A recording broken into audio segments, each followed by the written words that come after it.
নামাজের ভিতরে আমরা সূরা মাউন পড়ি, কি বলা হচ্ছে সেখানে? আরাআইতাল্লাযী ইউকাযযিবু বিদ্দীন ফাযালিকাল্লাযী ইয়াদুল ইয়াতীম ওয়ালা ইয়াহুদ্দু আলা তুআমিল মিসকিন। দ্বীন ইসলাম তথা বিচারের দিনকে অস্বীকার করেছে যে সে লোকটি সম্পর্কে কি তুমি বিবেচনা করেছো? সে কোন লোকটি? যে লোকটি এতিমকে গলা ধাক্কায় দেয়, মিসকিনদেরকে খেতে দেয় না, পরস্পরকে মিসকিনকে খাবারের ব্যাপারে উৎসাহিত করে না, এতিমকে গলা ধাক্কা দেয়। এই জন্য পরকালকে অস্বীকার করলো, এই জন্য ইসলামকে অস্বীকার করলো, এই জন্য দিনকে অস্বীকার করলো। এরপরে সে নামাজ পড়ুক, রোজা রাখুক, তার নামাজ, রোজা, হজ, যাকাতের গুরুত্ব বহন করবে না। কিয়ামতে যেসব লোক জাহান্নামে যাবে তার মধ্যে দুটি কারণ হবে সবচেয়ে বড়। একটা হচ্ছে আল্লাহর প্রতি ঈমান না আনা, আর একটা হচ্ছে এতিম মিসকিনদেরকে খেতে না দেওয়া। এদের শাস্তি কিরকম হবে? আল্লাহ রাব্বুল আলামিন বলেন, যারা এতিম মিসকিনদেরকে খেতে দিবে না, গলায় ধাক্কা দিবে, তাদের সঙ্গে দুর্ব্যবহার করবে, আল্লাহ পাক বলেন তাদের অবস্থা কি হবে শোনো। খুযূহু ফাগুল্লুহু সুম্মাল জাহিমা সাল্লুহু। বলা হবে ধরো এই লোকটারে, ধরো আর তাকে তার গলায় ফাঁস লাগাও, তাকে জাহান্নামে নিক্ষেপ করো। নাউযুবিল্লাহি মিন যালিক। আর এরপরে তাকে 70 হাত 70 গজ শিকল দিয়ে তাকে বেঁধে ফেলো, তাকে জাহান্নামে নিক্ষেপ করো। কারণটা কি? কারণ হলো ইন্নাহু কানা লা ইউমিনু বিল্লাহিল আযীম ওয়া লা ইয়াহুদ্দু আলা তুআমিল মিসকিন। গলায় ফাঁস লাগায়া 70 হাত শিকল দিয়া বাঁধা জাহান্নামে নিক্ষেপ করো, কারণ সে আল্লাহর উপর ঈমান আনে নাই, আর এতিমদেরকে, মিসকিনদেরকে খাবারের ব্যাপারে পরস্পরকে উৎসাহিত করে নাই, নিজেও খাওয়ায় নাই, আরো একজনকে উৎসাহিতও করে নাই। কিয়ামতে জাহান্নামে যারা যাবে, জাহান্নামে যাওয়ার যতগুলি কারণ থাকবে তার মধ্যে দুটি কারণ বড়। বলেন কয়টা কারণ বড়?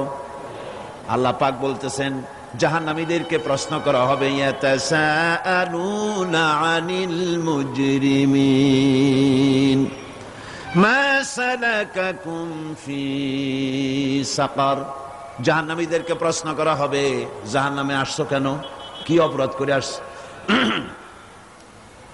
ক্বালু লাম নাকু মিনাল মুসাল্লিন ওয়া লাম নাকু নুতঈমুল মিসকিন। তারা বলবে যে আমরা নামাজ পড়তাম না আর মিসকিনদেরকে খেতে দিতাম না। কত বড় মারাত্মক অপরাধ লক্ষ্য করুন।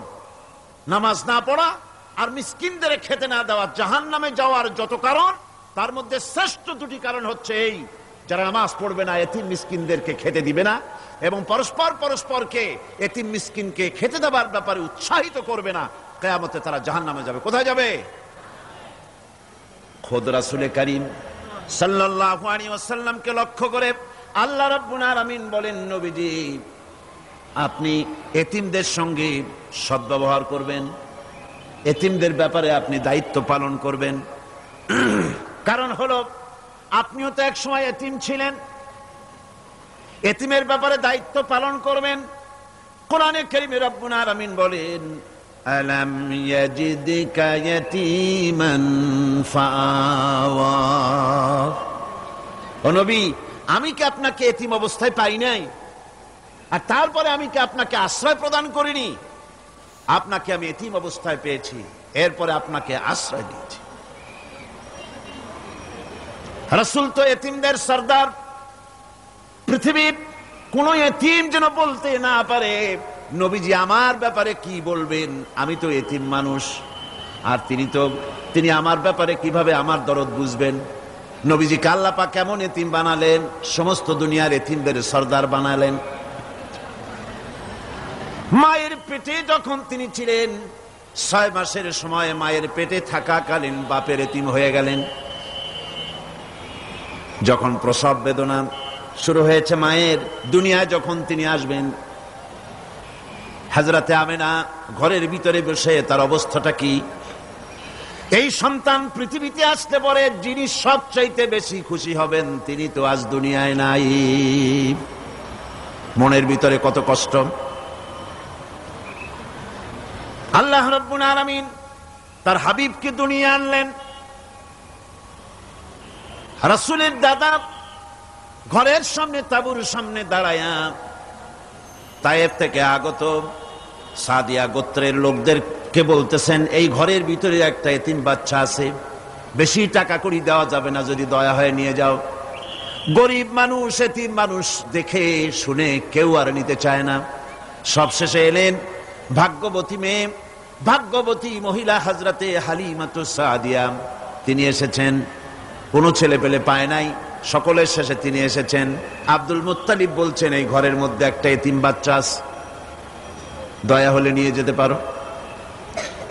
তিনি স্বামীর সঙ্গে পরামর্শ করলেন, এরপরে বললেন, যদি দেখতে অন্তত ভালো হয়, মন যদি ভালো লাগে নিয়ে যাব, একেবারে খালি হাতে ফিরে যাওয়ার চাইতে তো ভালো। হযরতে হালিমা বলেন, আমি ঘরের মধ্যে প্রবেশ করলাম, মা আমিনার কোল থেকে শিশু মুহাম্মদ সাল্লাল্লাহু আলাইহি ওয়াসাল্লামকে যখন আমি কোলে নিলাম, আমি হুজুরের চেহারার দিকে নজর করে দেখলাম, আমার কাছে মনে হলো যেন পূর্ণিমার চাঁদটা আমার কোলে ধরা দিয়েছে। রাসূল কি শিশু মুহাম্মদ সাল্লাল্লাহু আলাইহি ওয়াসাল্লাম কি যখন নিয়ে বাড়ির দিকে রওনা হলাম, যে গাধা আমার সকলের পেছনে এসেছে সেই গাধা এখন সকলের আগে ছুটে চলে যায়। এরপরে বাড়ি যখন নিয়ে গেলাম, কুয়ায় পানি বাড়লো, গাছে ফসল বাড়লো, খেজুর গাছে খেজুর বাড়তে লাগলো, জমিনে ফলন বেড়ে গেল। রাসূলের দুধ বোন সাইমা রাসূলকে নিয়ে মুহাম্মদ সাল্লাল্লাহু আলাইহি ওয়াসাল্লাম তাকে দোলনা নিয়ে দোল দিতেছে। কি আশ্চর্য অবস্থা! সাইমা তাকে দোল দিচ্ছে আর বলতেছে, বেঁচে থাকুক মুহাম্মদ সাল্লাল্লাহু আলাইহি ওয়াসাল্লাম, সে দীর্ঘজীবী হোক। কবি লিখতেছেন, কি আশ্চর্য কথা! বেদুইন বালিকা কারে নিয়ে দোল দেয় সে কি তা জানে? বিশ্বনবী মুহাম্মদ রাসূলুল্লাহ সাল্লাল্লাহু আলাইহি ওয়াসাল্লাম এভাবে এতিম অবস্থায় জীবন তার শুরু হলো। যখন তিনি ফিরে এলেন 6 বছর বয়সের সময়, যখন মায়ের কাছে তিনি ফিরে এসেছেন, প্রতিদিন তিনি খেলা দেখতে যান ময়দানে। ইতিহাসের মধ্যে লেখা হয়েছে, মা প্রতিদিন সন্ধ্যার সময় তাকে ফিরে পান। আজকে সন্ধ্যা হয়ে গেছে, শিশু মুহাম্মদ সাল্লাল্লাহু আলাইহি ওয়াসাল্লাম বাড়ি ফেরেন না। কারণ কি, কেন বাড়ি ফেরে না? সন্ধ্যার দিকে তিনি চলে গিয়েছেন পাহাড়িয়া ময়দানে, যে দেখেন ধুধু করতেছে, চতুর্দিকে সন্ধ্যা হয়ে গেছে, অন্ধকার হয়ে গেছে, কোনো ছেলে পেলে নাই, কেউ নাই। পাহাড়ের পাদদেশে বসে শিশু মুহাম্মদ সাল্লাল্লাহু আলাইহি ওয়াসাল্লাম কাঁদতেছেন। মা প্রশ্ন করলেন, বাবারে, সন্ধ্যা উত্তীর্ণ হয়ে গেল, কেন একা একা বসে বসে কাঁদো?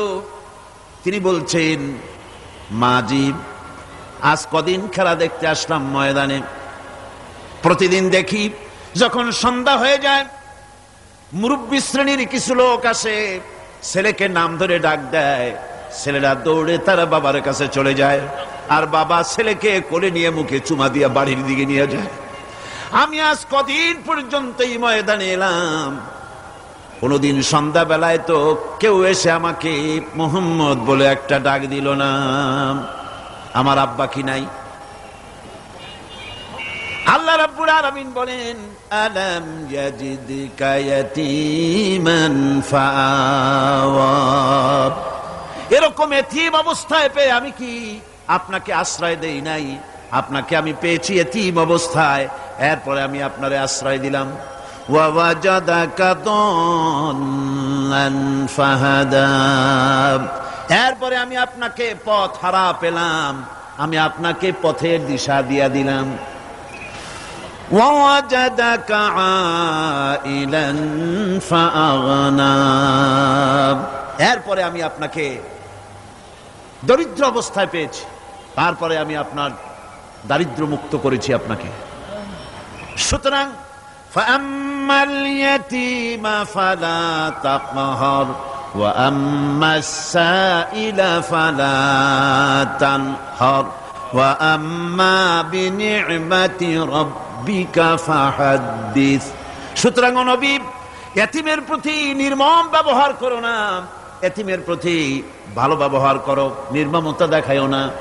আর ভিক্ষুককে ধমক দিও না, রূঢ়তা দেখিও না, আর আল্লাহর নিয়ামতের প্রশংসা করো। বহুত মানুষ আছে এতিমরে গলায় ধাক্কা দেয়। মানুষ যখন ভিক্ষা নিতে আসে, গরিব মানুষ ভিক্ষা চাইতে আসছে, আমি আত্মাহিত জানো, দোয়া কুনুত জানো, বাড়ি যেয়ে কাজ করবা, এই সব আজে বাজে কথা বলিয়া ভিক্ষা দেয় না। সাইলকে ধমক দিতে রাসূল করিম সাল্লাল্লাহু আলাইহি ওয়াসাল্লাম নিষেধ করেছেন, সাইলকে ধমক দিও না। গাড়িতে বসে যাচ্ছেন সাহেব, ট্রাফিক মোড়ে যখন সিগন্যাল জ্বলল, গাড়িগুলি দাঁড়ায় গেল, ফকির এসেছে, হাত নাই পাও নাই, বুড়া মানুষ, একটা পয়সা বার করে না। আবার এই মানুষটি ওই ফকিরকে ধমক দিয়া বার করে দিল। এরপরে এই লোকটি যখন কোনো মাজারের কাছে পৌঁছে গেল, 500 টাকার কড়কড়ে নোটটা ফেলে দিল। বলেন টাকা দরকার কার? মরা মানুষের না জিন্দা মানুষের? কার দরকার? যার টাকা দরকার ছিল তারে দেওয়া হলো না, যার দরকার নাই তারে দেওয়া হলো। এরপরে লোকটা না খেয়ে যখন মারা গেল, পথের ফকির, রাস্তার ফকির, না খেয়ে মারা গেছে। এরপরে তার কাফনের কাপড় নাই, লোকটাকে রাস্তার উপরে শোয়া একটা ছেঁড়া কাপড় দিয়ে ঢেকে রেখেছে। বড় লোকেরা, সাহেবরা তখন গাড়ি দাঁড় করে 5টা টাকা 2টা টাকা করে তার লাশের উপরে মারতেছে। এটা মানবতার এর চাইতে লাঞ্ছনা, মানবতার জন্য এর চাইতে গঞ্জনা আর কিছুই হতে পারে না। মানবতার প্রতি লাঞ্ছনা, এর থেকে আর দুর্গতি কি হতে পারে? বেঁচে থাকার সময় 1টা টাকা আপনি দিলেন না, মরে যাওয়ার পর বিদায় হয়েছে বালাই, এখন দেওয়া শুরু করেছে। আমার বন্ধুগণ, এজন্য এতিমের প্রতি দরদ করার জন্য আল্লাহ পাক কোরআনের ভিতরে পরিষ্কার বলেছেন। রাসূল করিম সাল্লাল্লাহু আলাইহি ওয়াসাল্লাম নিজে এতিম ছিলেন, আর এতিমের প্রতি তার এত দরদ ছিল, একবার তিনি ঈদের দিকে নামাজ পড়ার জন্য যাচ্ছেন। প্রতিমধ্যে দেখেন একটা বাচ্চা ছেলে কাঁদতেছে। এই রাস্তায় কত মানুষ গেল, কেউ দাঁড়ালো না থমকে, বাচ্চার ক্রন্দন কাউকে থামাইতে পারলো না। কিন্তু বিশ্ব নবী, দয়ার নবী রাহমাতুল লিল আলামিন বাচ্চার কান্না দেখে পাও বাড়াতে পারলেন না। নবীজি দাঁড়ায় গেলেন, জিজ্ঞেস করেন, ও বাচ্চা, ঈদের দিনে কাঁদো কেন? ঈদের দিনে তো কাঁদতে নাই। বাচ্চা বলে, তোমার কাছে বলবো না, আমি সেই সকালবেলা থেকে বসে আছি, আমি যদি মক্কার আব্দুল্লাহর পুত্র মুহাম্মদ রাসূলুল্লাহ সাল্লাল্লাহু আলাইহি সাল্লামকে পাই, মনের দুঃখ তার কাছে বলবো। বিশ্ব নবী জমিনের উপরে বসে পড়লেন, বাচ্চারে কোলের উপরে উঠায় বলেন, বাচ্চা বলো কি তোমার দুঃখ? তুমি যার জন্য বসেছো আমি তো সেই এতিম নবী, কি বলতে চাও? বাচ্চা বলতেছেন, ইয়া রাসূলুল্লাহ, আমার বাবা মারা গেছে, সেই ছোট্টবেলায় একেবারেই তখন মায়ের পেট থেকে আমি আসার পর বাপ মরে গেল, আমার মা আর একজনের সঙ্গে বিয়ে বসেছে, সেই পুরুষটি আমারে দেখতে পারে না, আমার মা যদি আমারে কোলে করে এসে সহ্য করতে পারে না, আমারে চুমা খাইলে সহ্য করতে পারে না, আমারে খাবার দিলে মা মার খায়। আজ ঈদের দিনে রাতে আমার মা আমাকে বলল, বাবারে তোমার কপাল খারাপ, তোমার বাবা মারা গেছে, তোমাকে সাহায্য করার কেউ নাই, আমি তোমার যত্ন করতে পারলাম না, কোলে নিয়ে সুমাও দিতে পারি না, আমার এমনই কপাল খারাপ।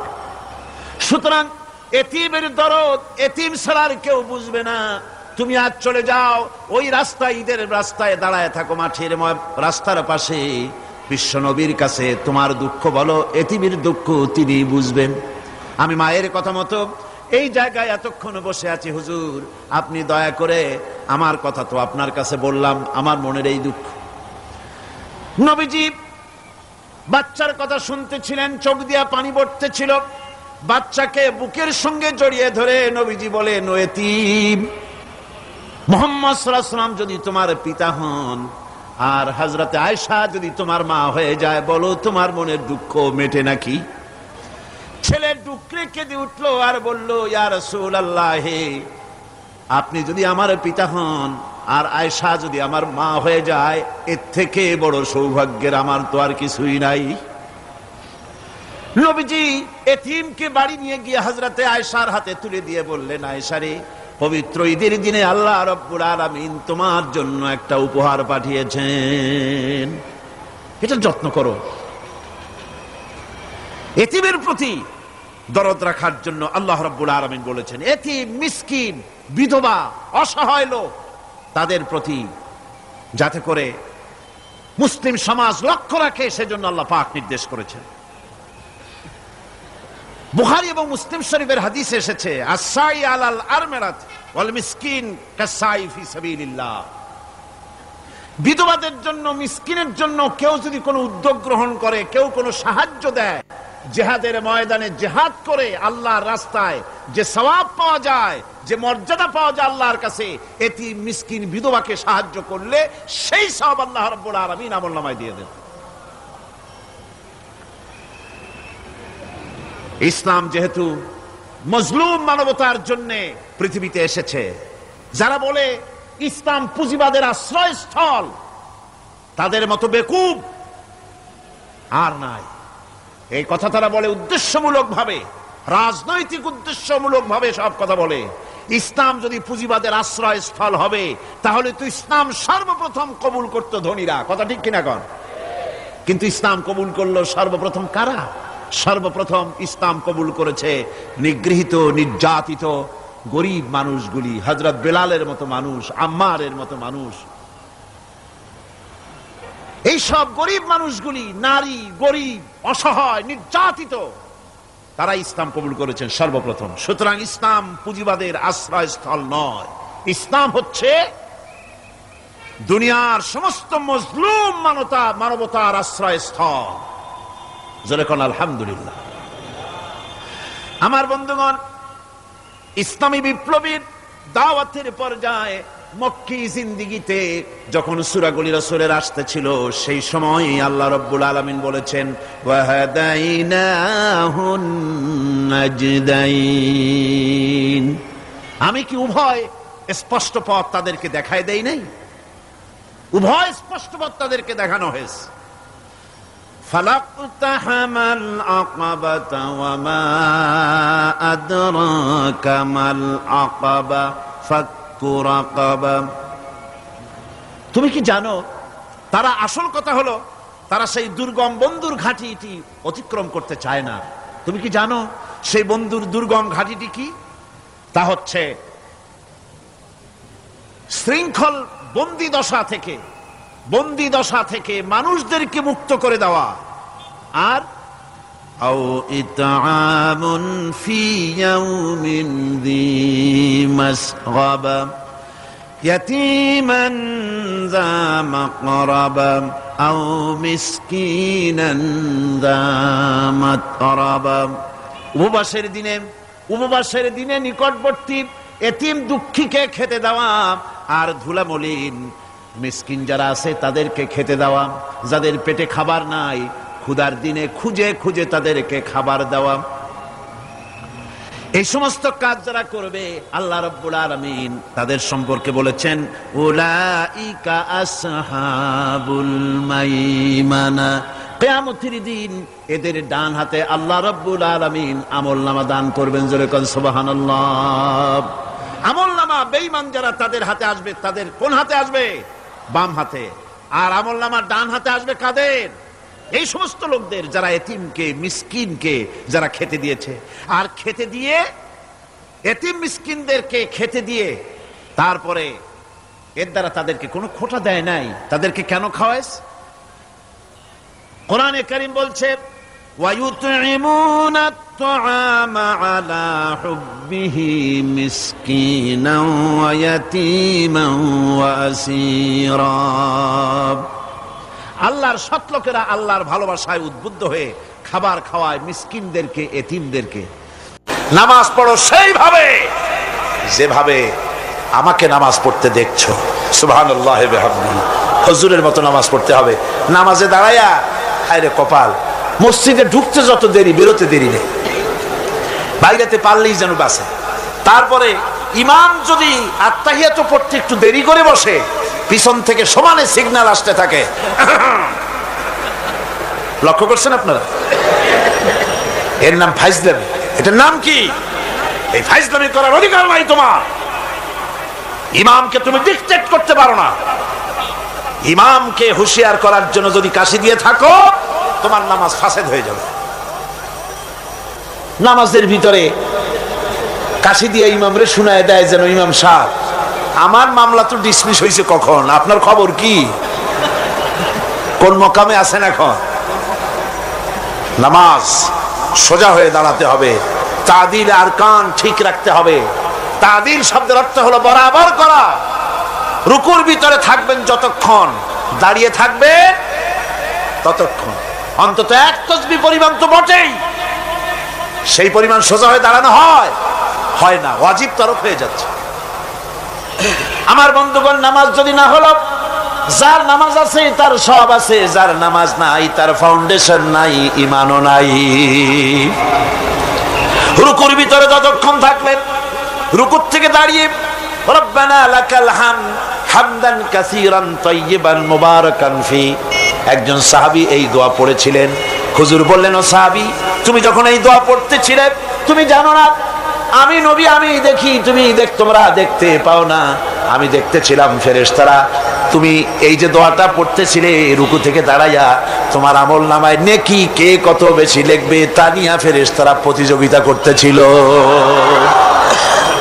দুই সেজদার ভেতরে এক সেজদা দিয়েছেন সুবহানা রাব্বিয়াল আ'লা, বলেন তো সুবহানা রাব্বিয়াল আ'লা, সুবহানা রাব্বিয়াল আ'লা, সুবহানা রাব্বিয়াল আ'লা।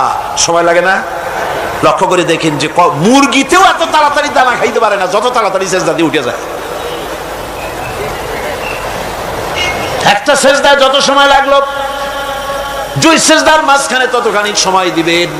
আল্লাহুম্মা গফিরলি ওয়ারহামনি ওয়াফিনি ওয়াহদিনি ওয়ারযুকনি। হুজুর এই দোয়াগুলি করতেন, আরে কি সুন্দর দোয়া।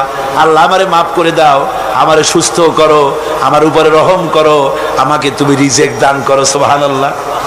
আবার নামাজের মধ্যে দোয়া কবুল হয় বেশি। সাহাবী জিজ্ঞেস করেছেন, ইয়া রাসূলুল্লাহ, বান্দা কখন আল্লাহর বেশি নিকটে হয়ে যায়? নবী বলেছেন, বান্দা যখন সিজদা দেয় আল্লাহর বান্দার ভিতরে কোনো হিজাব আর থাকে না। রাসূলুল্লাহ বলেছেন, সিজদা যখন দিবে নামাজের মধ্যে তখন মনে করবে যেন আল্লাহ রাব্বুল আলামিনের কদম মোবারকের উপরে কপালটা রেখে দিছো। এরকম নামাজ পড়ে সালাম ফিরালে পরে, ইমামের সাথে সাথে নয়, ইমামের সালাম হয়ে যাবে তারপরে সালাম ফিরা।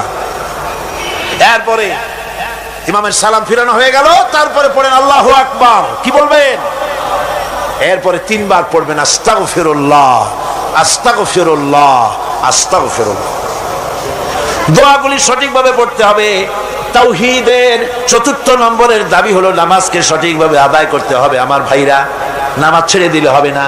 আজকের এই মাহফিলের ভিতরে যত তরুণ এসেছেন, যুবক এসেছেন, শিক্ষক এসেছেন, মা বোনেরা এসেছেন, পেশাজীবী ডাক্তার এসেছেন, কৃষিজীবী এসেছেন, সব মানুষের কাছে আমি যদি একটা দাবি করি, আপনারা আমার এই দাবিটা মানবেন কিনা?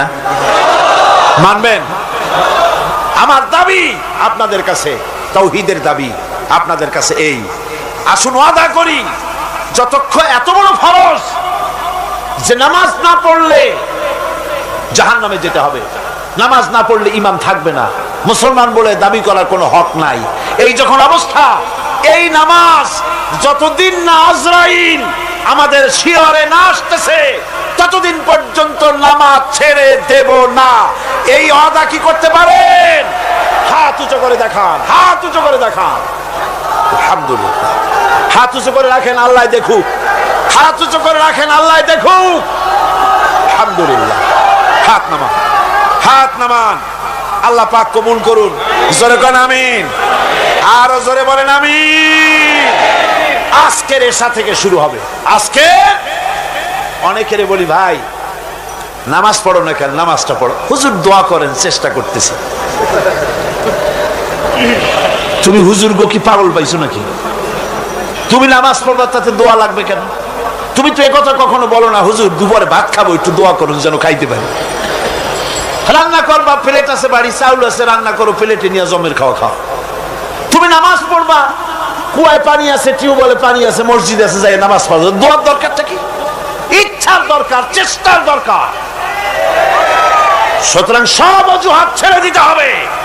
আগে নামাজ। আর্মি হন, বিডিআর হন, পুলিশ হন, ডিসি হন, এসপি হন, মন্ত্রী হন, প্রেসিডেন্ট হন, যাই হন, আকাশ আর জমিনের মালিকের সামনে নাক আর কপাল দিয়া ঘষে প্রমাণ করুন আপনি আল্লাহর গোলাম। কার গোলাম? আর নামাজের চাইতে, থামো, স্লোগান লাগবে না। নামাজের চাইতে গোলামীর উৎকৃষ্ট নমুনা আর কিচ্ছু নাই। কথা বুঝছেন? গোলামি করার জন্য নামাজের চাইতে উৎকৃষ্ট নমুনার কিচ্ছু নাই। যখন কানে হাত দিয়া, কানের কাছে হাত দিয়া হাতটা বাঁধলেন, এই তো আসামি হয়ে গেলেন, গোলাম হয়ে গেলেন। কার গোলাম? অবশ্যই পৃথিবীর কোন প্রেসিডেন্টের গোলাম নই, কোন মন্ত্রীর গোলাম নই, কোন পীরের গোলাম নই। গোলাম আমি আল্লাহ। সে আল্লাহর দরবারে দাঁড়ায় গেলেন, মাথাটা নিচু করে রুকুতে গেলেন, গোলামীর চরম নমুনা দেখায় দিলেন। সেজদায় যখন চলে গেলেন, কত বড় গোলামি দেখায় দিলেন। আল্লাহ নাকটারে কপালটারে ঘষতেছি, আমি তোমার গোলাম।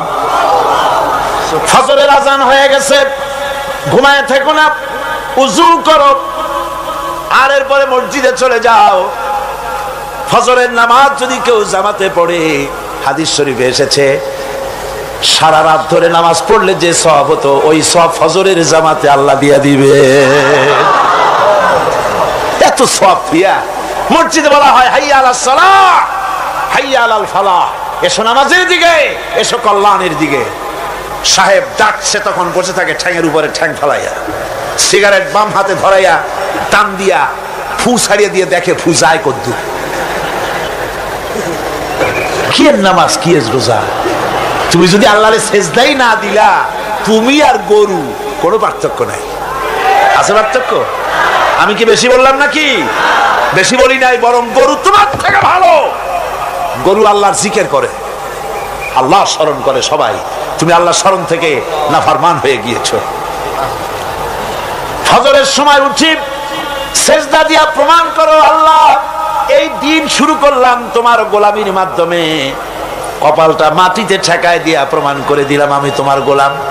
দুপুরের সময় তুমি যেন আল্লাহর গোলামি ভুলে না যাও, এজন্য জোহরের নামাজ দুপুর বেলায় আর একবার সেজদা দিয়া প্রমাণ করো, আল্লাহ আমি ভুলি নাই, আমি তোমার গোলাম। আসরে আর একবার, দিন যখন শেষ হয়ে যায় মাগরিবের সময়, দিন শেষে আর একবার স্মরণ করিয়ে দিচ্ছি নিজেকে, আল্লাহ আমি তোমার গোলামি ভুলি নাই, আমি তোমার গোলাম। মাথাটা আবার ঘষলাম। রাতে যখন বিছানায় শুয়ে যাও, ইশার নামাজের সময় আবার মাথাটা সেজদা দাও, গোলামির নমুনা দেখায় দাও, আল্লাহ এবার শুতে যেতেছি, তোমারে সেজদা দিয়া তারপরে শুতে গেলাম। আমি সবসময় তোমার গোলাম। কার গোলাম? চিল্লা এখন, কার গোলাম? সুতরাং ছাত্র ভাইরা, মা বোনেরা, ছেলেরা, ভাইয়েরা, যুবকরা, তরুণেরা, পেশাজীবী, কৃষিজীবী, সাংবাদিক যারা আসছে, সকলের প্রতি দাবি, এই যে ওয়াদা করেছেন, হাত উঁচু করছেন, দেখছে কে? সাক্ষী কে? আজ এশা থেকে আমল করবেন। মনে করবেন আজ না, এই কাল পরশু থেকে শুরু করব। কাল পরশু আপনি বাঁচবেন, কোন পাগলে বলছে? কোন প্রমাণ আছে তার? কোন প্রমাণ আছে? নাই। সুতরাং 5 ওয়াক্ত নামাজকে সঠিকভাবে আদায় করতে হবে। এটাই হলো, এটা কি তাওহীদের 4th নম্বরের দাবি। 5ম নম্বরের দাবি হলো আল্লাহর হুকুম পালনকারী বান্দায় পরিণত হতে হবে। আল্লাহ যা হুকুম করেছেন তা সব মেনে নিতে হবে। ফাইলাহুকুম ইলাহু ওয়াহিদুন ফালাহু আসলিমু ওয়া বাশশিরিল মুখবিতিন। অতএব তোমাদের আল্লাহ রাব্বুল আলামিনের সামনে, এক আল্লাহর সামনে আনুগত্যের মস্তক অবনত করে দাও। আর আনুগত্যকারীদের জন্যই রয়েছে আল্লাহর সুসংবাদ। তাদের জন্য খুশখবরি আছে জান্নাতের, যারা নাকি আনুগত্য করে, যারা মাথা নত করে আল্লাহর দরবারে, তাদের জন্যই শুভ সংবাদ আছে। তাওহীদের ষষ্ঠ দাবি, তাওহীদের 6 নম্বরের দাবি হলো আল্লাহ কি ভয় করতে হবে। কারে ভয় করা লাগবে? ভয় করবেন কারে? ইয়া আইয়ুহাল্লাযীনা আমানুত্তাকুল্লাহা হাক্কা তুকাতিহি ওয়া লা তামুতুন্না ইল্লা ওয়া আনতুম মুসলিমুন। ইয়া আইয়ুহাল্লাযীনা আমানু, হে বিশ্বাসীরা, ভয় করো আমি আল্লাহকে। ভয় করার মতো যেমনটি ভয় করা উচিত তেমনটি ভয় করো। দিনের বেলা ভয় করবেন, রাত্রে বুঝি করবেন না নাকি? কি গান? দিনে যে আল্লাহ দেখে, রাত্রে বুঝি দেখে না? অফিসে দেখে না? সব জায়গায় দেখে, সব জায়গায় দেখে। আপনি যদি ঘুষ খান, আল্লাহ টের পায় না? কোন টের পান কিনা? এসে বলছে, স্যার এই যে চাইছিলেন টাকাটা নেন, আমার কাজটা একটু করে দিয়ে। রোজার দিন ওই টাকা কি হাতে নেওয়া যায়? আশ্চর্য কথা, আপনি তো টাকা চাইছিলেন, চাইছি তাই কি হয়েছে? রোজা রেখে ওই সব টাকা হাতে নেওয়া যায় নাকি? করবো কি? টেবিলের ড্রয়ারে থুয়ে যাবে। টেবিলের ড্রয়ারে টাকা থুইয়া তারপরে লোকটা বলতেছে, স্যার আপনি যা করলেন আমার একটা গল্প মনে পড়ে গেল, যদি কিছু মনে না করেন। কয় বলো কি গল্প? কয় যে একটা লোক খুব বেশি পাকা ফজলি আম দিয়া, দুধ দিয়া ভাত মাখাইয়া খাচ্ছিল। তারপরে ছেলেকে ডেকে বলছে, এই বল্টু চামচ নিয়ে। কয় বাবা হাত দিয়ে তো ভাত খাচ্ছিলে, আবার চামচ কেন? কয় তুই তার বুঝবি কি, আমটা এত বেশি পাকা যে দুধ দিয়ে যখন মাখাইছি একেবারে আমাশা রুগীর বিষ্ঠার মতো লাগে, সেই জন্য হাত দিয়া খেতে ঘৃণা করে বলে চামচ দিয়ে খাইতে চাইছি। রোজার দিন ওই টাকা কি হাতে নেওয়া যায়? সুতরাং ড্রয়ারের মধ্যে ধুয়ে যাবে। তাহলে বোঝা গেল লোকটা আল্লাহরে ভয় করে না। রোজা রাখে ঠিক, নামাজ পড়ে ঠিক, আল্লাহরে ভয়, আল্লাহর ভয় যদি অন্তঃকরণে থাকে ঘুষ খেতে পারে না। জোরে বলেন পারে? জোরে বলেন পারে? পারে না। এই যে ঘুষ খাও, গরিব মানুষেরা ঘুষ দেয় কাজ আদায় করার জন্য, কিন্তু টাকায় বরকত হয় না। বেতন পায় 5,000 টাকা, কিন্তু বাড়িতে রঙিন টেলিভিশন, ডিশ এন্টিনা, ঠেলা কথা, পোলাও কোরমার অভাব নাই, বড় বড় পাঙ্গাস হুজুরের বাড়ি হাজির, তারপরে খাসির চর্বি, জব্বের খাওয়া খায়। বেতন 5,000, মাসে ইনকাম করে লাখখানেক টাকা, কিন্তু বরকত নাই। কিরকম বরকত নাই? ঘরে আসছে, সারাদিন খাটাখাটনি করে এসে দেখে মেয়ে একটা গড়াগড়ি করতেছে। কি হয়েছে তোর? আমার পেটে ব্যথা। আর একটা দাঁড়ায় রয়েছে, তোর হয়েছে কি? আমার জেনে ধরছে। বউ মাথা ধরে বসে আছে, তোমার কি? আমার মাথা যায় ছিড়িয়া বেদনার চোটে। ছেলে একটা দাঁড়ায় লাফায়, তোর কি হয়েছে? কয় আমি মরবো। এখন ওজারে টাকা দাও, বৈদ্যরে টাকা দাও, মৌলবীরে টাকা দাও, তারে পয়সা দাও, ওজা আনো, বৈদ্য আনো, ডাক্তার আনো। আনতে আনতে কামাই করছিল 1 লাখ, খরচ হয়ে গেল 1.5 লাখ। হারামে বরকত নাই। হারামে বরকত আছে? বরকত নাই। দেখেন না, কুত্তার বাচ্চা হয় কয়টা বছরে? হ্যাঁ, শ্রীরঙে কুত্তা নাই? কয়টা হয় বাচ্চা বছরে? 7টা 8টা। অর্থর কোন জন্ম নিয়ন্ত্রণের বালাই নাই, জন্মের হওয়া হয়। এই যে কুত্তা এত হওয়া হইল, সব কুত্তা যদি বাঁচত, আপনারা রাস্তায় হাঁটতে পারতেন? হাঁটতে পারতেন? কুত্তার জ্বালায় হাঁটতে পারতেন না। যেহেতু ওটা হারাম, জন্মের হওয়া হইল, অত কোনো বরকত নাই। আর গরু হলো হালাল। গাবি বাছুর দেয় কয়টা? কয়টা? মাত্র 1টা বছরে। আর তারপরে মুসলমানেরা কুয়াতুল মুসলিমিন, জন্মের খাওয়া খায় এই গরু। এরপরে গরুর অভাব আছে? যেহেতু ওটা হালাল, এতে বরকত হয়। হারাম বেতন, বেতন নয়, হারাম ভাবে ঘুষের টাকা নিয়েছেন।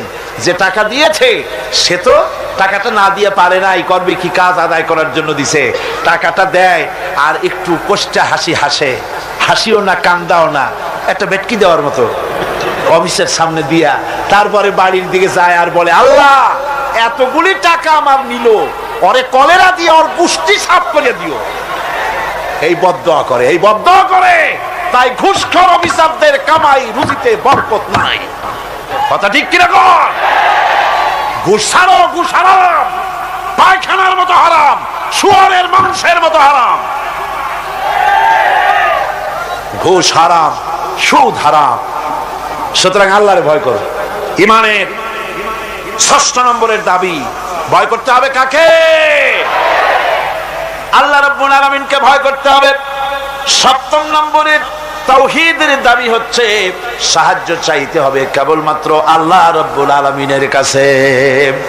প্রত্যেক নামাজের ভিতরেই তো আমরা বলি ইয়্যাকা না'বুদু ওয়া ইয়্যাকা নাস্তাঈন। পড়েন সবাই, ইয়্যাকা না'বুদু ওয়া ইয়্যাকা নাস্তাঈন।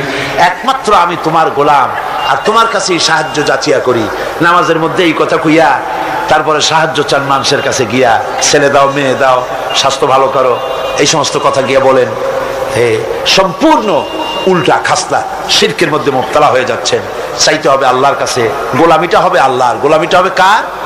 সেই গোলামি কোথায়? নামাজে শুধু না, শুধু নামাজে নয়, নামাজটা পড়েন যার হুকুম মতো, রোজা রাখেন যার হুকুম মতো, দোকান চালাতে হবে তার হুকুম মতো। দোকানে গিয়ে দেখা যায় দোকানদার ওজন যখন দেয়, আল্লাহ বলেছেন ওজনে কম দিও না। বান্দা এমন ভাবে দাড়ি পাল্লা ধরে, ক্রেতা মনে করে আমারে বুঝি 1 কেজির জায়গায় 1.5 কেজি দিছে। বাড়ি এনে মেপে দেখবেন 1400 টাকার বেশি না। ঠিক কিনা? মাপে কম, পরিমাণে কম। তাহলে তো গোলামি হলো না। জমিনের আইল ঠেলে জনমের ঠেলা। একদিকে নামাজ পড়ে, আল্লাহরে বলে ইয়্যাকা না'বুদু, তোমার গোলামি করি। গোলামির প্রমাণ দেখো, জমিনে যখন জমিন চাষ করে, চাষ করার সময় লাঙ্গলের মাথা বুঝি খারাপ হয়ে যায় আইলের কাছে গেলে? আইল ঠেলিয়া একেবারে কাম শেষ। আমার ছাত্র জীবনে একবার স্টিমারে যাচ্ছিলাম কোন এক জায়গায়, বিছানা রাইখা একজন লোককে বললাম, ভাই আমার বিছানাটা দেখেন, আমি উজু করে আসি। হায় হায়, উজু করে এসে দেখি আমার বিছানা এমন অবস্থা রাখছে যাতে আমার কাইতে হওয়ার উপায় নেই, এমন ভাবে চাপিয়া এতটুকু করে ভালাইছে। বললাম, হাসি মুখে বললাম, ভাই আপনার এই আচরণে প্রমাণ হলো মাত্র ৬-৭ ঘন্টার জার্নিতে বা 12 ঘন্টার জার্নিতে আপনার আমার বিছানার আইল যখন ঠিক রাখতে পারেন নাই, আপনার জমিনের কাছে যার জমিন আছে সে আইলও আপনি ঠিক রাখতে পারছেন বলে মনে হয় না। রাসূলুল্লাহ বলেছেন, লানাল্লাহ মান গায়্যারা মানারা, যে ব্যক্তি জমিনের আইল টেরা বাঁকা করে তার উপরে আল্লাহর লানত, আল্লাহর অভিসম্পদ। আল্লাহর কাছে বললেন, আল্লাহ ইয়্যাকা না'বুদু, তোমার গোলামি করি। এই গোলামির প্রমাণ দিতে হবে, বাজারে দিতে হবে, হাটে দিতে হবে, দোকানে দিতে হবে, অফিসে দিতে হবে, আদালতে দিতে হবে, কলে দিতে হবে, কারখানায় দিতে হবে, সেক্রেটারিয়েটে দিতে হবে, বঙ্গভবনে দিতে হবে, কলেজে দিতে হবে, বিশ্ববিদ্যালয়ে দিতে হবে, রান্নাঘর থেকে শুরু করে বঙ্গভবন পর্যন্ত সব জায়গায় গোলামি হবে কার? চিল্লায় বলেন, কার গোলামি? আল্লাহর গোলামি। এরপরে 9 নম্বরে তাওহীদের দাবি, সেটা হচ্ছে এই আনুগত্য, আল্লাহর আইনের আনুগত্য করা লাগবে। আমার বন্ধুগণ, আনুগত্য করতে হবে কার বলেন? আল্লাহ পাকের আনুগত্য করতে হবে আর হেদায়েত চাইতে হবে। 8 নম্বর, 7 নম্বর বলেছিলাম আমি সাহায্য, 8 নম্বরে হলো হেদায়েত। হেদায়েত চাইতে হবে কার কাছে? কার কাছে? আল্লাহ শিখাই দিচ্ছেন। প্রত্যেক নামাজের ভিতরে আমরা বলি ইহদিনাস সিরাতাল মুস্তাকিম। পড়েন সবাই, ইহদিনাস সিরাতাল মুস্তাকিম। হায় আল্লাহ, হেদায়েতের একটা রাস্তা চাই, কিচ্ছু চাই না। ভিক্ষার মতো নামাজের মধ্যে বলতেছি, আল্লাহ কিচ্ছু চাই না, একটা সরল রাস্তা চাই, সোজা রাস্তা চাই। কিরকম রাস্তা?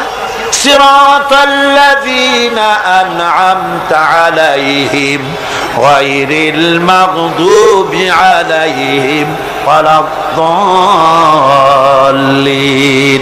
এমন রাস্তা চাই যেই রাস্তায় চললে নিয়ামত পাওয়া যায়, অভিশপ্তদের রাস্তা, পথভ্রষ্টদের রাস্তা চাই না। নিয়ামত প্রাপ্ত হচ্ছে নবীন, সিদ্দিকিন, শুহাদা, সালিহিন, ওই রাস্তা চাই। হেদায়েতের রাস্তা চাইতে হবে আল্লাহর কাছে।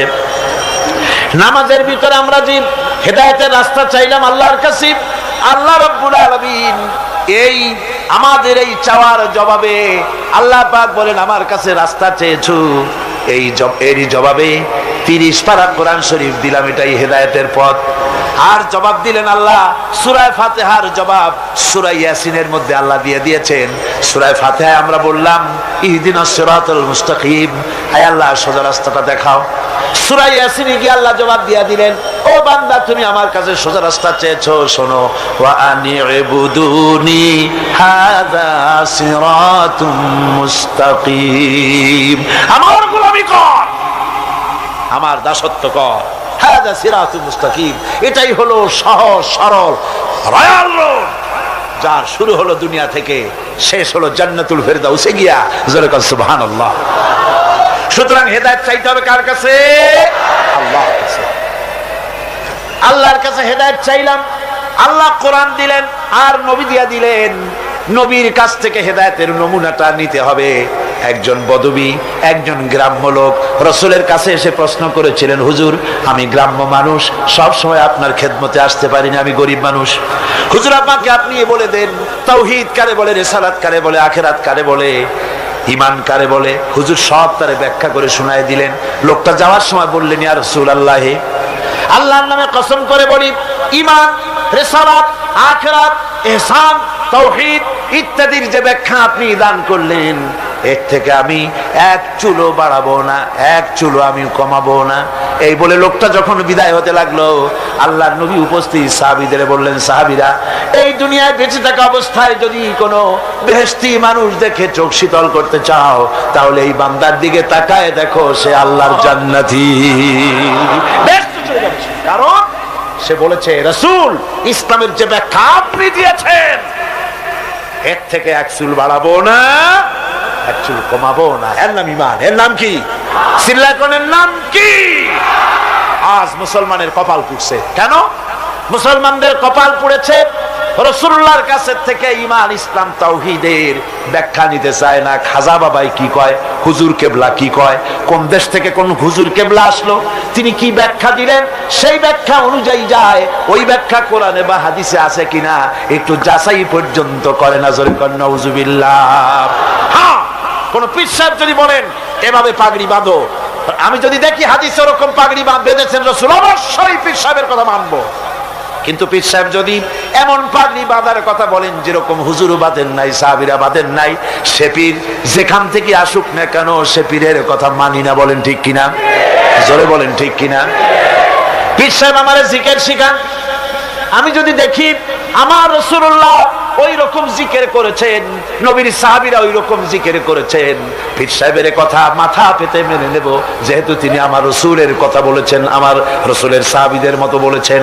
আর যদি দেখি পীর সাহেব এমন জিকির শিখান, এমন ওজিফা শিখান, যেই জিকির যেই ওজিফা আল্লাহর রাসূল করেন নাই, সাহাবীরা করেন নাই, আল্লাহর কসম ওই পীরের ওজিফা মানি না। ঠিক কিনা কর? এর নাম হলো ঈমান। এর নাম কি? ঈমান। রাসূলুল্লাহর চাইতে ইসলামের নতুন করে ব্যাখ্যা মানি না। রাসূল যেটা দিয়েছেন এটাই আসল পথ, এটাই আসল পথ, জান্নাতে যাওয়ার পথ, আর কোন পথ না। বন্ধুগণ, 9 নম্বরের তাওহীদের 9 নম্বরের দাবি হলো আল্লাহর আইনের আনুগত্য করতে হবে। কার আইনের আনুগত্য? আল্লাহ পাক বলেন, ইত্তাবিউ মা উনজিলা ইলাইকুম মির রাব্বিকুম ওয়ালা তাত্তাবিউ মিন দুনিহি আউলিয়া। একমাত্র আমি যে আমার নাজিলকৃত তোমার রবের পক্ষ থেকে যে কিতাব নাজিল হয়েছে, সেই কিতাবের অনুসরণ করো। ওয়ালা তাত্তাবিউ মিন দুনিহি আউলিয়া, আর তিনি ছাড়া অন্যরা যা কিছু দিয়েছে তার অনুসরণ করো না, মেনো না। আল্লাহর কিতাব এই কোরআনে যা আছে এটাই মানো, এই কোরআনের বাইরে যা আছে সেটাকে আইন হিসাবে মেনো না। এটা আইনের কিতাব। এটা কিসের কিতাব? যারা বলেন কিসের কিতাব? আইনের কিতাব। সব কথা আল্লাহ এই কোরআনের মধ্যে বলে দিয়েছেন, আছে না সব? আপনার কি চাই বলে, যেটা কোরআনে নাই? কোনটা বলবো? এ কোরআনের ভিতরে দর্শন আছে, ফিলসফি আছে, বোটানি আছে, জুলজি আছে, পলিটিক্যাল সায়েন্স আছে, মেডিকেল সায়েন্স আছে। এর ভিতরে আপনার খতত্ব আছে, ভূতত্ব আছে, নৃতত্ব আছে, এর মধ্যে সব আছে।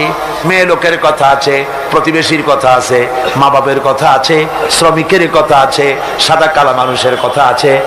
এক কথায় মানুষের জীবনে যা দরকার সব কোরআনে আছে। জোরে কোন সুবহানাল্লাহ। আছে কিনা? পিঁপড়া থেকে শুরু করে হাতি পর্যন্ত সব আছে। পিঁপড়ার নামে সূরা একটা আছে না? নাম কি? নাম। আর হাতির নামও সূরা আছে, নাম কি? ফিল। বরং পিঁপড়ার সূরাটাই বড়। আবার লোহার নামে সূরা আছে, মাকড়সার নামে সূরা আছে, মধুমক্ষিকার নামে সূরা আছে।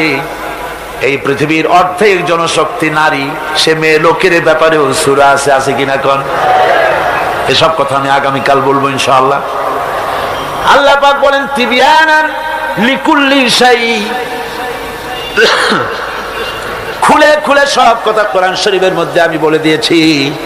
সুতরাং মানব রচিত সব মতবাদ ছেড়ে দিয়ে মানব রচিত সব মতবাদ দুপায়ে দোলে আসতে হবে কোরআনের ছায়াতলে। কোথায় আসতে হবে?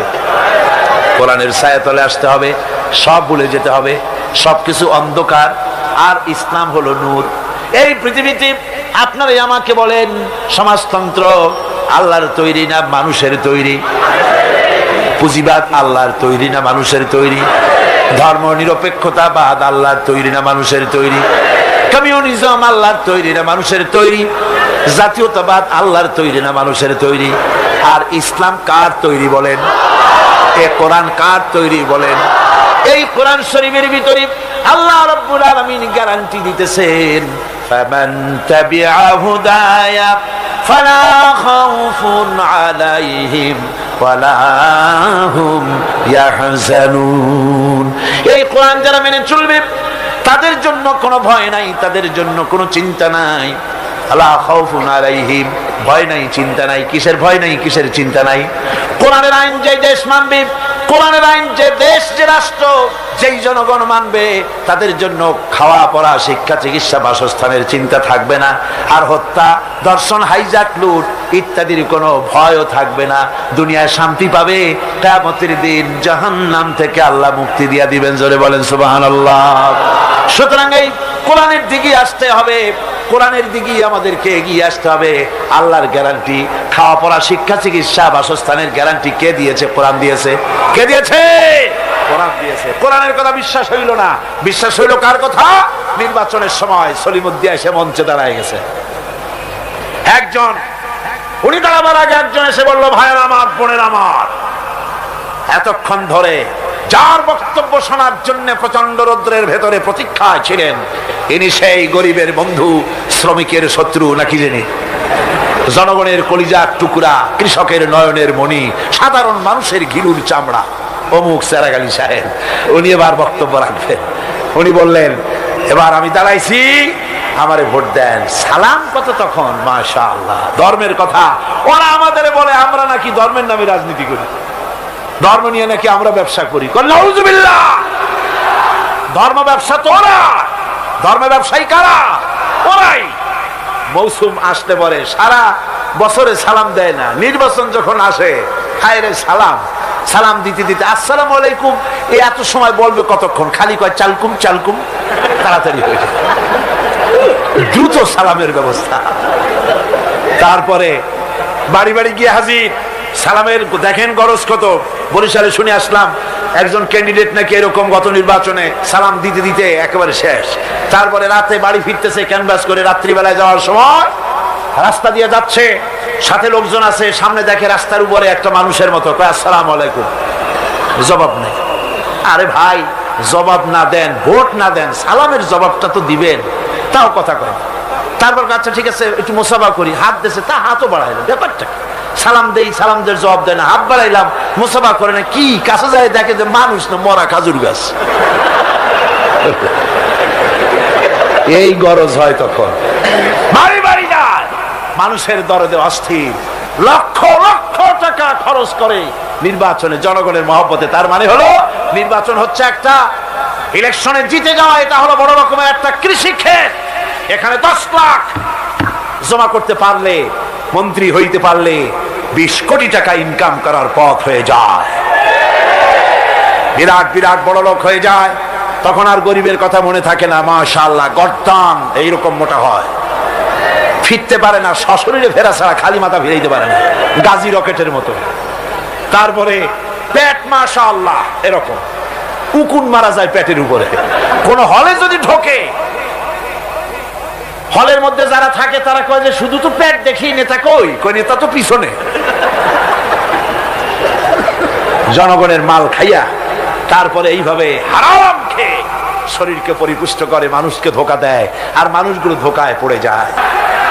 এবারে শেষ নম্বর, এবারে সর্বশেষ নম্বর, তাওহীদের 10 নম্বর দাবি হলো, তাওহীদের 10 নম্বরের দাবি হচ্ছে আল্লাহ পাকের নির্ভেজাল খাঁটি বান্দায় পরিণত হতে হবে। এটা হলো ইমানের দাবি, তাওহীদের দাবি। মুমিনের কাছে যারা ইমান এনেছে বলে দাবি করেছে, আল্লাহরে মানি বলে যারা দাবি করেছে, তাদের জন্য 10 নম্বরের তাওহীদের দাবি হতেছে নির্ভেজাল খাঁটি মুসলমান হতে হবে। কি মুসলমান? খাঁটি মুসলমান, নির্ভেজাল, সলিড, যার ভিতরে শিরক এবং বিদআত থাকবে না। ভয় করবে কেবলমাত্র আল্লাহকে, নামাজ পড়বে 5 ওয়াক্ত, সুদ খাবে না, ঘুষ খাবে না, জিনা করবে না, জমিনের আইল ঠেলবে না, আর বাঁচবে তো বাঁচবে আল্লাহর জন্য, মরবে তো মরবে।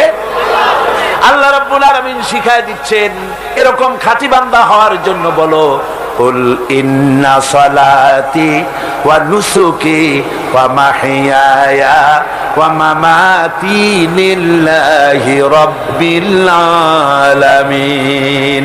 পড়েন সবাই, ইন্না সালাতি ওয়া নুসুকি ওয়া মাহইয়ায়া ওয়া মামাতি লিল্লাহি রাব্বিল আলামিন। নিশ্চয়ই আমার নামাজ, আমার কোরবানি, আমার হায়াত, আমার মওত সব কিছু ওই আল্লাহর জন্য, যিনি তামাম জাহানের পালনেওয়ালা রব। ওই আল্লাহর জন্য, আমার বেঁচে থাকা আল্লাহর জন্য, আমার মরে যাওয়া আল্লাহর জন্য, আমার নির্বাচন আল্লাহর জন্য, আমার ভোট আল্লাহর জন্য, আমার ক্যানভাস আল্লাহর জন্য, আমার সাদা আল্লাহর জন্য, আমার ব্যবসা আল্লাহর জন্য, আমার মরে যাওয়া আল্লাহর জন্য, আমার জন্ম থেকে শুরু করে মৃত্যু পর্যন্ত সব কাজ কার জন্য? জোরে বলেন, জোরে বলে কার জন্য?